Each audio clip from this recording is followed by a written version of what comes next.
پتنا like ڈوڑا انسوا من like like نا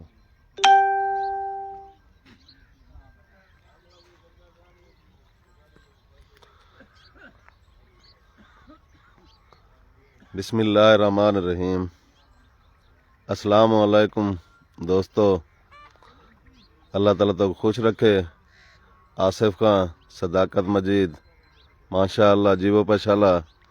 اساں N time دائرہ دین پناہ غربی دریائے سندھ مقام تے موجود ہیں.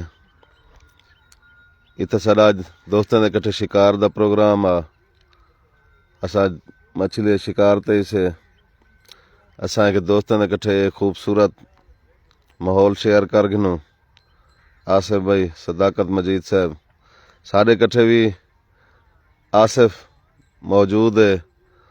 تو دریا دی مناسبت نال اساں ایک ڈوڑا تو سنوینے ساڈا بھرا تو سویرے سویرے خوبصورت.